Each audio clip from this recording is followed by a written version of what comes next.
दोस्तों, ज्यादातर लोग अपनी जिंदगी इसलिए नहीं हारते क्योंकि उनके पास टैलेंट नहीं होता। वो इसलिए हारते हैं क्योंकि उनका माइंड धीरे धीरे कैओस का एडिक्ट बन चुका होता है। सुबह उठते ही फोन चेक करना, बिना वजह एंजाइटी फील करना, हर छोटी बात पर फ्रस्ट्रेटेड हो जाना और रात को सोने से पहले खुद को यूजलेस महसूस करना।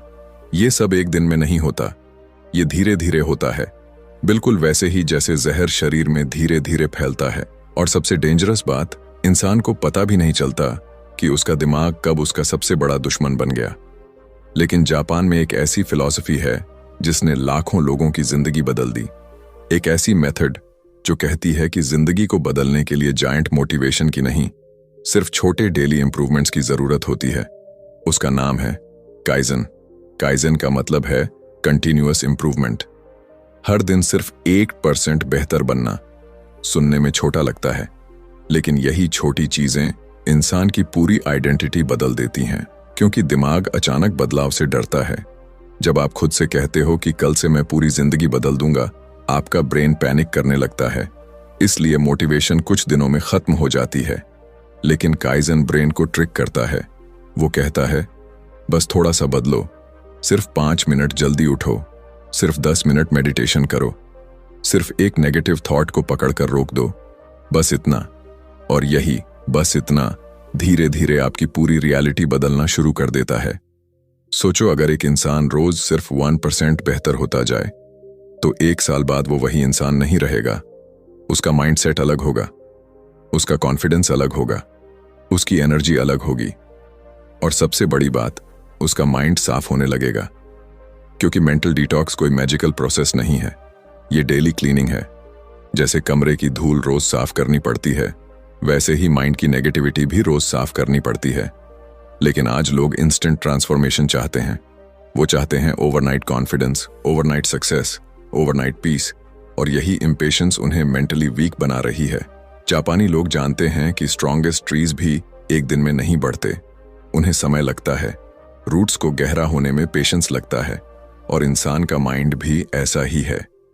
अगर आप अपने थॉट्स को स्लोली डिसिप्लिन करना शुरू कर दो तो धीरे धीरे एंजाइटी कम होने लगती है, ओवरथिंकिंग शांत होने लगता है, आपका फोकस वापस आने लगता है। क्योंकि काइजन सिर्फ हैबिट्स नहीं बदलता, वो आपकी सेल्फ इमेज बदलता है। पहले आप खुद को वीक समझते थे, फिर एक दिन आप नोटिस करते हो कि आप पहले से थोड़ा काल्मर हो, थोड़ा फोकस्ड हो, थोड़ा स्ट्रॉन्गर हो, और यही छोटी जीतें मिलकर एक नई पर्सनैलिटी बनाती हैं। लेकिन यहाँ एक प्रॉब्लम आती है। जैसे ही इंसान बदलना शुरू करता है, जिंदगी उसे टेस्ट करना शुरू कर देती है। कुछ ऐसी चीजें होने लगती हैं जो उसके कंट्रोल में नहीं होती। लोग बदलते नहीं, सिचुएशंस अचानक खराब हो जाती हैं, और यहीं पर ज्यादातर लोग टूट जाते हैं, क्योंकि वो रियलिटी से लड़ना शुरू कर देते हैं। लेकिन जापान की अगली सीक्रेट फिलॉसफी सिखाती है कि असली पीस तब आती है जब इंसान हर चीज को कंट्रोल करने की कोशिश छोड़ देता है। सीक्रेट 2, शोगानाई, the peace that begins when you stop fighting. Reality. एक आदमी था जिसने अपनी पूरी जिंदगी सब कुछ कंट्रोल करने में लगा दी। वो चाहता था लोग उसकी रिस्पेक्ट करें, सिचुएशंस हमेशा उसके फेवर में रहें, और जिंदगी उसके हिसाब से चले। लेकिन जितना वो कंट्रोल करने की कोशिश करता गया, उतना ही अंदर से टूटता गया। क्योंकि रियलिटी को कंट्रोल करने की कोशिश वैसी ही है जैसे हाथों से पानी पकड़ने की कोशिश करना। जितना कसकर पकड़ोगे, उतना ही सब फिसलता जाएगा। और शायद यही वजह है कि आज इतने लोग मेंटली एग्जॉस्टेड हैं। उनकी लड़ाई दुनिया से कम रियलिटी से ज्यादा है। ऐसा क्यों हुआ? मेरे साथ ही क्यों? लोग मुझे समझते क्यों नहीं? जिंदगी इतनी अनफेयर क्यों है? ये सवाल धीरे धीरे माइंड को पॉइजन करने लगते हैं। इंसान बाहर से नॉर्मल दिखता है, लेकिन अंदर लगातार रेजिस्टेंस में जी रहा होता है, और यही रेजिस्टेंस एंजाइटी को जन्म देता है। लेकिन जापान में एक ऐसी फिलॉसफी है जो सुनने में सिंपल लगती है, पर अगर कोई इसे सच में समझ ले तो उसका मेंटल बर्डन आधा हो सकता है। उसका नाम है शोगानाई। शोगानाई का मतलब होता है जो बदल नहीं सकता उसे शांति से एक्सेप्ट करो। अब इसका मतलब हार मान लेना नहीं है, इसका मतलब है उस चीज के खिलाफ अपनी मेंटल एनर्जी वेस्ट करना बंद कर देना जो आपके कंट्रोल में ही नहीं है। क्योंकि सच यही है, जिंदगी में बहुत कुछ ऐसा होगा जो आपके हिसाब से नहीं चलेगा। लोग आपको डिसअपॉइंट करेंगे, अपॉर्चुनिटीज मिस होंगी, कुछ सपने टूटेंगे, कुछ रिश्ते खत्म होंगे और कभी कभी बिना किसी वार्निंग के पूरी जिंदगी बदल जाएगी। लेकिन सफरिंग सिर्फ पेन से नहीं आती। सफरिंग तब पैदा होती है जब माइंड रियलिटी को एक्सेप्ट करने से मना कर देता है। यही कारण है कि दो लोग एक जैसी प्रॉब्लम फेस करते हैं, लेकिन एक टूट जाता है और दूसरा मजबूत बन जाता है। फर्क सिचुएशन में नहीं, माइंडसेट में होता है। शोगनाई इंसान को सिखाता है कि हर चीज पर रिएक्शन देना जरूरी नहीं, कुछ बैटल्स छोड़ देना भी विजडम होता है। इमेजिन करो, अगर बारिश हो रही है और आप गुस्सा होकर आसमान से लड़ने लगो तो क्या बारिश रुक जाएगी? नहीं, लेकिन आपका मूड जरूर खराब हो जाएगा। जिंदगी भी ऐसी ही है। कुछ चीजें आपके कंट्रोल में नहीं होंगी, लेकिन उनका असर आपके माइंड पर कितना होगा ये आपके कंट्रोल में है। और यही रियलाइजेशन इंसान को अंदर से फ्री करना शुरू करता है, क्योंकि जब आप रियलिटी को एक्सेप्ट करना सीख जाते हो तब माइंड धीरे धीरे शांत होने लगता है। फिर आप हर प्रॉब्लम को पर्सनल अटैक की तरह नहीं देखते, आप हर फेलियर को अपनी आइडेंटिटी नहीं बनाते। आप समझने लगते हो कि पेन टेम्पररी है, लेकिन अननेसेसरी रेजिस्टेंस परमानेंट डैमेज करता है। जापानी कल्चर में लोग जानते हैं कि नेचर को फोर्स नहीं किया जा सकता। मौसम बदलते हैं, हालात बदलते हैं और इंसान भी बदलता है, इसलिए वो फ्लो के साथ जीना सीखते हैं, फाइट के साथ नहीं। लेकिन मॉडर्न दुनिया ने इंसान को ऑपोजिट सिखाया है। हमेशा कंट्रोल करो, हमेशा जीतो, हमेशा परफेक्ट बनो। और इसी प्रेशर ने लोगों के माइंड्स को थका दिया है। लेकिन जैसे ही आप शोगनाई को समझते हो, एक अजीब सी लाइटनेस महसूस होने लगती है, जैसे दिमाग से कोई भारी वजन उतर गया हो। पर यहां एक और हिडन प्रॉब्लम शुरू होती है, क्योंकि इवन जब इंसान रियलिटी एक्सेप्ट करना सीख जाता है तब भी उसका माइंड शांत नहीं होता। क्यों? क्योंकि बाहर की दुनिया से ज्यादा शोर अब उसके अंदर चल रहा होता है। एंडलेस नोटिफिकेशंस, कांस्टेंट डिस्ट्रैक्शंस और एक सेकंड की भी इनर साइलेंस नहीं। और यही वो जगह है जहां जापान का अगला सीक्रेट सामने आता है, जो सिखाता है कि कभी कभी सबसे पावरफुल चीज कुछ नहीं होती है। सीक्रेट 3, मां, the dangerous noise destroying your inner clarity. कल्पना करो, तुम एक कमरे में बैठे हो जहां हर तरफ आवाज ही आवाज है। कोई लगातार बोल रहा है, कहीं नोटिफिकेशंस बज रही हैं, कहीं म्यूजिक चल रहा है और बीच बीच में तुम्हारे अपने थॉट्स भी चीख रहे हैं। अब सोचो, ऐसे माहौल में क्या कोई इंसान साफ सोच सकता है? क्या कोई अपने दिल की असली आवाज सुन सकता है? नहीं। लेकिन सबसे डरावनी बात यह है कि आज करोड़ों लोग इसी मेंटल नॉइज में जी रहे हैं और उन्हें एहसास तक नहीं है। सुबह आंख खुलते ही फोन, फिर सोशल मीडिया, फिर कंपैरिजन, फिर काम का प्रेशर, फिर रात तक एंडलेस स्क्रॉलिंग। इंसान फिजिकली थकने से पहले मेंटली ड्रेन हो चुका होता है और धीरे धीरे उसका माइंड क्लैरिटी खोने लगता है। वो छोटी छोटी चीजों पर इरिटेट होने लगता है, फोकस खत्म होने लगता है, क्रिएटिविटी मरने लगती है और सबसे पेनफुल चीज, इंसान खुद से डिस्कनेक्ट हो जाता है। लेकिन जापान की एक एंशिएंट फिलॉसफी कहती है कि जिंदगी की सबसे पावरफुल चीज हमेशा भराव नहीं होती, कभी कभी खाली जगह भी उतनी ही जरूरी होती है। उस फिलॉसफी का नाम है मां। मां का मतलब है पर्पसफुल एम्प्टीनेस, यानी वो साइलेंस, वो पॉज, वो एम्प्टी स्पेस जहां माइंड फाइनली सांस ले पाता है। जापानी लोग समझते हैं कि अगर हर चीज को लगातार भर दिया जाए तो ब्यूटी खत्म हो जाती है। म्यूजिक में भी नोट्स के बीच का पॉज जरूरी होता है, पेंटिंग में भी एम्प्टी स्पेस जरूरी होती है और इंसान के माइंड में भी साइलेंस जरूरी है। लेकिन मॉडर्न दुनिया ने साइलेंस को ऑलमोस्ट डेंजरस बना दिया है। लोग अकेले बैठने से डरते हैं, बिना फोन के कुछ मिनट रहना मुश्किल लगता है, क्योंकि जैसे ही साइलेंस आता है इंसान अपने असली थॉट्स सुनने लगता है। और शायद इसी वजह से लोग खुद को डिस्ट्रैक्शंस में डुबोए रखते हैं। लेकिन सच्चाई ये है, डिस्ट्रैक्शंस दर्द को खत्म नहीं करते, वो सिर्फ उसे डिले करते हैं और डिलेड पेन धीरे धीरे एंजाइटी बन जाता है। यही कारण है कि आज लोगों का अटेंशन स्पैन कमजोर हो चुका है। उनका माइंड हर कुछ सेकंड में स्टिमुलेशन चाहता है, और जब ब्रेन लगातार ओवरलोड में रहता है तो वो डिटॉक्स नहीं कर पाता। बिल्कुल वैसे ही जैसे शरीर को हील होने के लिए रेस्ट चाहिए, वैसे ही माइंड को हील होने के लिए साइलेंस चाहिए। यही माँ की ताकत है। ये इंसान को सिखाता है कि हर खाली पल को भरना जरूरी नहीं। कभी कभी बस बैठना, बिना म्यूजिक, बिना स्क्रोलिंग, बिना किसी डिस्ट्रैक्शन के, माइंड के लिए मेडिसिन बन जाता है। शुरुआत में ये अनकंफर्टेबल लगेगा क्योंकि आपका ब्रेन नॉइज का एडिक्ट बन चुका है, लेकिन धीरे धीरे साइलेंस क्लैरिटी में बदलने लगेगा। फिर आप नोटिस करोगे कि आपका माइंड काल्मर हो रहा है, आपकी सोच डीपर हो रही है, आपकी रिएक्शंस कम हो रही हैं, क्योंकि अब आपका दिमाग कॉन्स्टेंटली ओवरलोडेड नहीं है। जापानी टेम्पल्स में साइलेंस इसलिए रखा जाता है ताकि इंसान अपनी इनर वॉइस सुन सके, क्योंकि असली आंसर्स हमेशा बाहर नहीं मिलते। कई बार वो आपके अंदर छुपे होते हैं, लेकिन नॉइज उन्हें दबा देता है। और यही वजह है कि जिन लोगों का माइंड हमेशा बिजी रहता है वो अक्सर इमोशनली लॉस्ट महसूस करते हैं, क्योंकि बिजी होना और फुलफिल्ड होना दोनों अलग चीजें हैं। और यहीं से एक और डेंजरस रियलाइजेशन शुरू होता है, क्योंकि जब नॉइज कम होने लगता है तब इंसान पहली बार खुद से पूछता है, मैं आखिर ये सब क्यों कर रहा हूं? मेरी जिंदगी का पर्पस क्या है? और यही सवाल उसे जापान की अगली लाइफ चेंजिंग सीक्रेट फिलॉसफी तक ले जाता है, जिसका नाम है इकिगाई।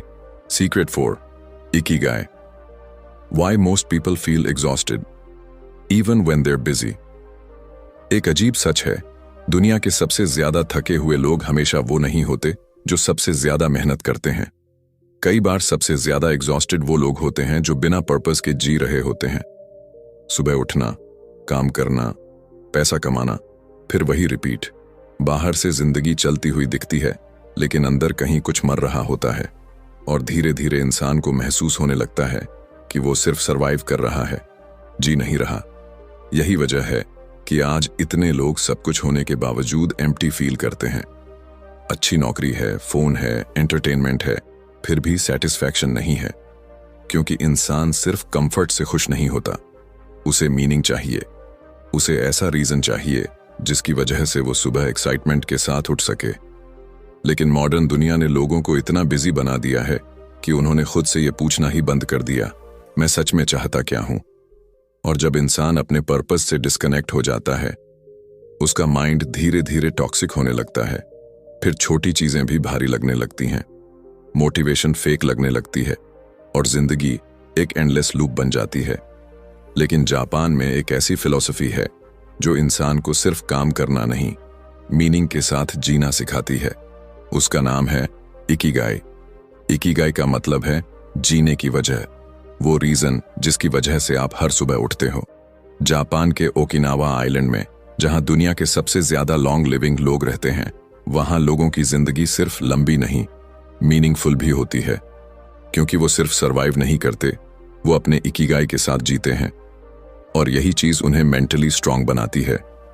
इकिगाई कहता है कि इंसान तब सबसे ज्यादा अलाइव महसूस करता है जब 4 चीजें एक साथ जुड़ती हैं, जो उसे पसंद है, जिसमें वो अच्छा है, जिसकी दुनिया को जरूरत है, और जिससे वो वैल्यू क्रिएट कर सकता है।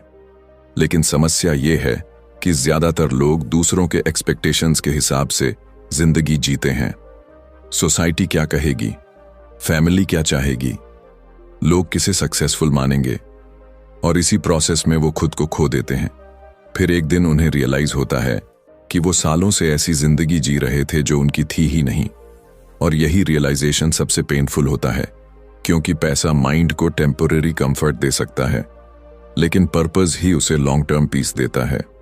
जापानी लोग जानते हैं कि अगर इंसान के पास जीने का रीजन हो तो वो कठिनाइयों को भी सह सकता है, लेकिन जिसके पास रीजन ही नहीं, वो छोटी प्रॉब्लम से भी टूट जाता है।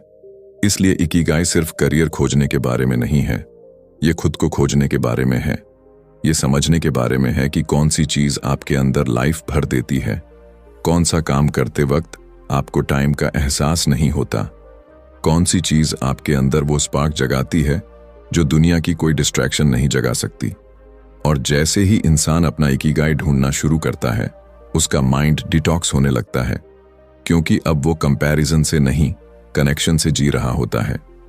अब वो सिर्फ दूसरों को इम्प्रेस करने के लिए नहीं भाग रहा, बल्कि अपने अंदर की आवाज को फॉलो कर रहा होता है। लेकिन यहाँ एक और हिडन एनिमी सामने आता है, क्योंकि इवन जब इंसान अपना पर्पस ढूंढने लगता है, तब भी वो खुद को परफेक्ट बनाने की कोशिश में फंस जाता है। वो सोचता है कि उसे फ्लॉलेस होना पड़ेगा, तभी वो वर्दी होगा, और यही ऑब्सेशन धीरे धीरे उसकी पीस को फिर से डिस्ट्रॉय करने लगता है। लेकिन जापान की अगली सीक्रेट फिलॉसफी सिखाती है कि जिंदगी की सबसे खूबसूरत चीजें कभी परफेक्ट नहीं होती। Secret 5, वाबी Sabi, the hidden freedom. Inside imperfection. एक टूटा हुआ कप जिसकी सतह पर दरारें साफ दिखाई दे रही थीं।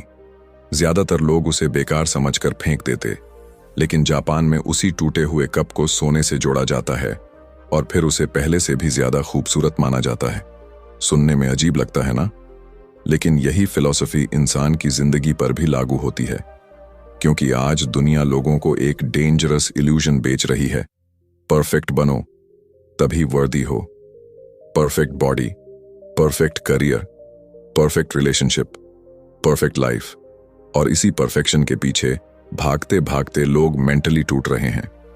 वो अपनी हर गलती से नफरत करने लगते हैं, हर फेलियर को अपनी कमजोरी समझते हैं, और धीरे धीरे उनका सेल्फ वर्थ दूसरों की अप्रूवल पर डिपेंड करने लगता है। यही वजह है कि इतने लोग अंदर से इनसिक्योर हैं, क्योंकि वो खुद को इंसान नहीं, प्रोजेक्ट समझने लगे हैं। हमेशा खुद को इंप्रूव करना, फिक्स करना, प्रूव करना। लेकिन एक पॉइंट के बाद ये ग्रोथ नहीं रहती, ये सेल्फ रिजेक्शन बन जाती है, और यही रिजेक्शन माइंड को टॉक्सिक बना देती है। लेकिन जापान की एक एंशिएंट फिलॉसफी इस पूरे इल्यूजन को तोड़ देती है। उसका नाम है वाबी साबी। वाबी साबी सिखाती है कि असली ब्यूटी परफेक्शन में नहीं, इम्परफेक्शन में छुपी होती है। जिंदगी की सबसे ब्यूटीफुल चीजें हमेशा थोड़ी अधूरी होती हैं। पुराने पेड़ जिनकी शाखाएं टेढ़ी होती हैं, पुरानी किताबें जिनके पन्नों पर समय के निशान होते हैं, बूढ़े चेहरे जिनकी झुर्रियों में पूरी जिंदगी की कहानी लिखी होती है। जापानी कल्चर में इम्परफेक्शंस को हाइड नहीं किया जाता, उन्हें सम्मान दिया जाता है, क्योंकि वो प्रूफ होती हैं कि कुछ असली है, कुछ जिया गया है। और शायद इंसान के साथ भी यही सच है। आपकी गलतियां, आपके फेलियर्स, आपके इमोशनल स्कार्स, ये सब आपकी कमजोरी नहीं है, ये आपकी कहानी है। लेकिन मॉडर्न दुनिया ने लोगों को इतना कंपेयर करना सिखा दिया है कि वो खुद को फ्लॉड महसूस करने लगे हैं। सोशल मीडिया पर हर कोई परफेक्ट दिखने की कोशिश कर रहा है, और लोग धीरे धीरे भूलते जा रहे हैं कि रियल लाइफ फिल्टर से नहीं चलती। इसीलिए आज इतने लोग एंजाइटी में हैं, क्योंकि वो अपने रियल सेल्फ को एक्सेप्ट ही नहीं कर पा रहे। वाबी साबी इंसान को पहली बार ये एहसास कराती है कि उसे परफेक्ट बनने की जरूरत नहीं, उसे सिर्फ रियल बनने की जरूरत है, क्योंकि परफेक्शन इम्पॉसिबल है, और इम्पॉसिबल स्टैंडर्ड्स हमेशा सफरिंग पैदा करते हैं। जैसे ही आप अपनी इम्परफेक्शन से लड़ना बंद करते हो, माइंड हल्का होने लगता है। फिर आप हर मिस्टेक पर खुद को पनिश नहीं करते, हर फेलियर के बाद खुद को वर्थलेस नहीं मानते।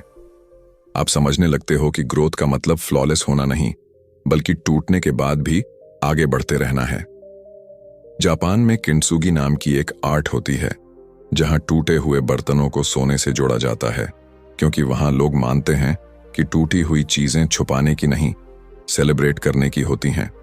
और शायद इंसान भी ऐसा ही है। आपकी सबसे पेनफुल एक्सपीरियंसेस ही आपको सबसे ज्यादा डेप्थ देती हैं। आपके स्कार्स ही आपकी स्ट्रेंथ बनते हैं। लेकिन जैसे ही इंसान खुद को एक्सेप्ट करना शुरू करता है, एक और साइलेंट पॉइजन सामने आता है, क्योंकि समस्या सिर्फ खुद से नफरत की नहीं थी। समस्या ये भी थी कि वो लगातार खुद की तुलना दूसरों से कर रहा था, और कंपैरिजन वो जहर है जो सबसे शांत माइंड को भी धीरे धीरे डिस्ट्रॉय कर देता है। सीक्रेट 6, उबेटोरी, the toxic trap of comparing your life to everyone else. एक लड़का था जो हर दिन अपना फोन खोलता और दूसरों की जिंदगी देखता।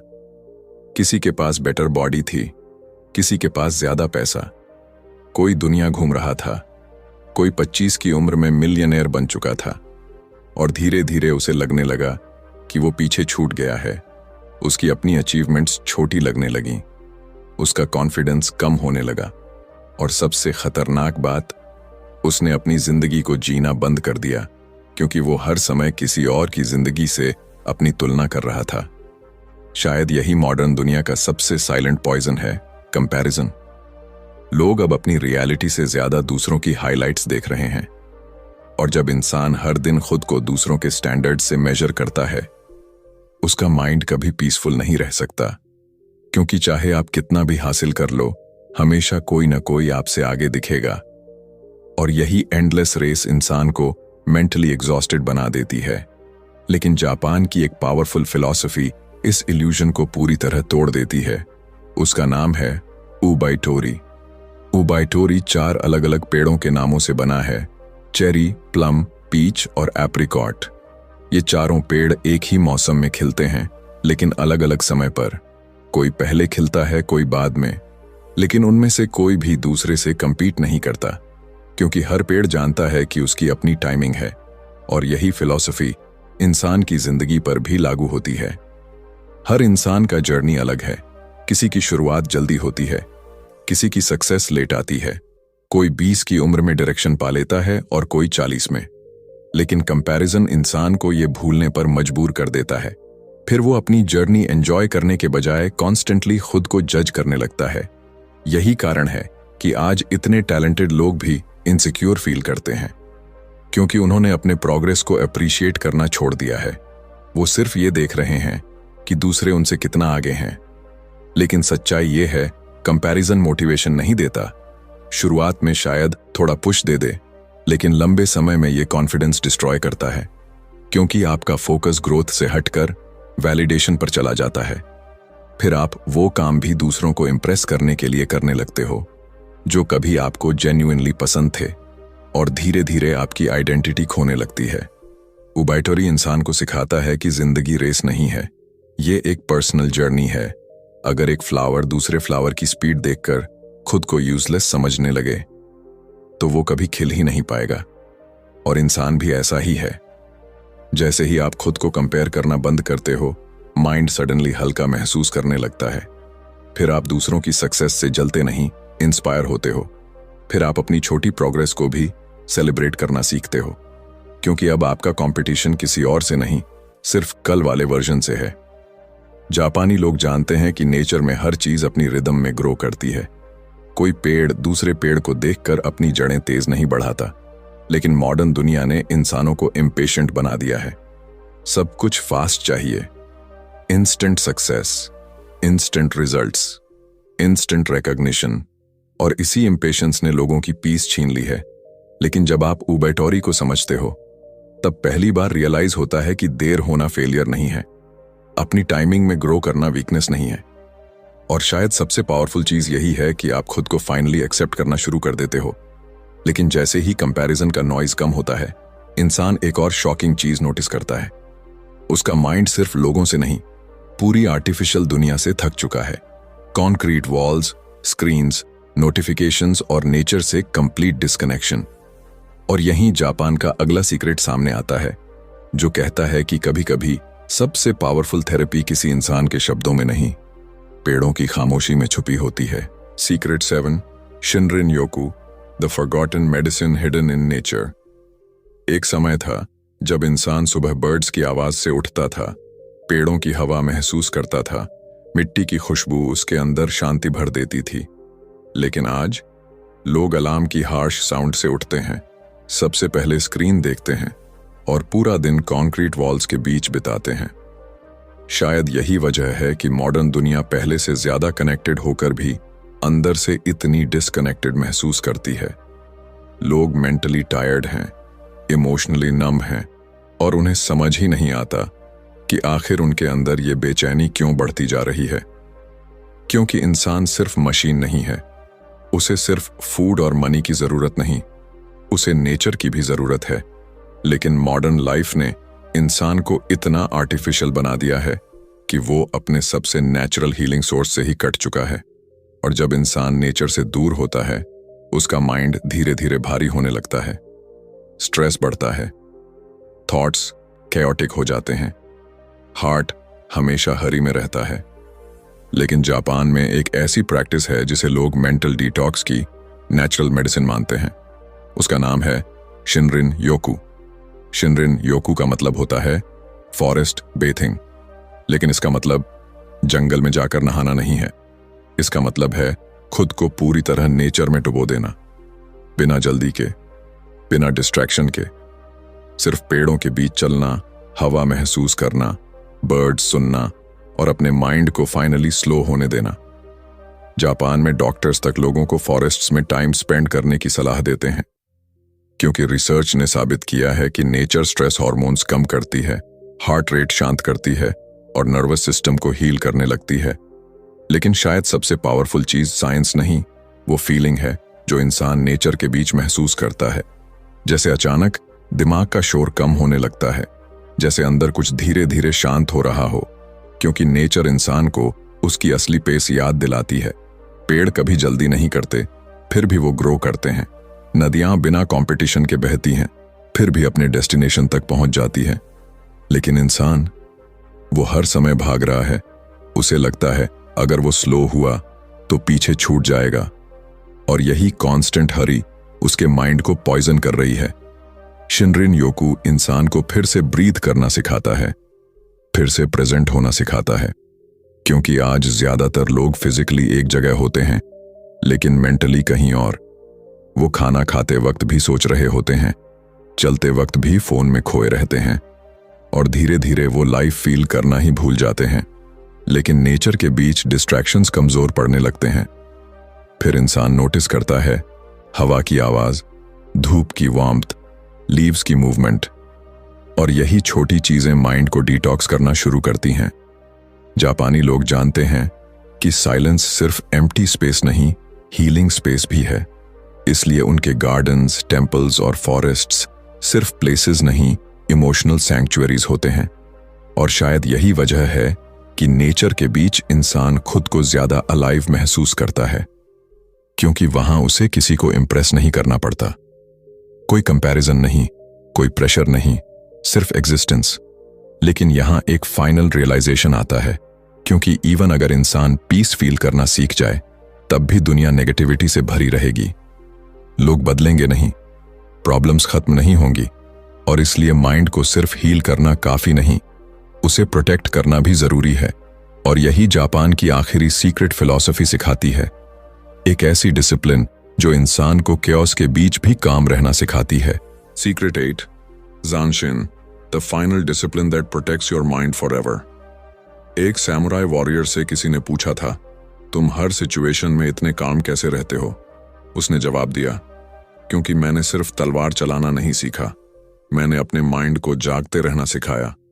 यही वो सीक्रेट है जिसे आज की दुनिया लगभग भूल चुकी है। लोग फिजिकली जाग रहे हैं लेकिन मेंटली अनकॉन्शियस हैं। वो रिएक्शंस में जी रहे हैं। कोई कुछ बोल दे तो तुरंत गुस्सा, कोई इग्नोर कर दे तो तुरंत इनसिक्योरिटी, कोई प्रॉब्लम आ जाए तो पैनिक, और धीरे धीरे उनका माइंड इमोशंस का स्लेव बन जाता है। यही वजह है कि इतनी सारी सेल्फ हेल्प एडवाइस सुनने के बाद भी लोग फिर वहीं लौट जाते हैं, क्योंकि उन्होंने अपने माइंड को प्रोटेक्ट करना सीखा ही नहीं।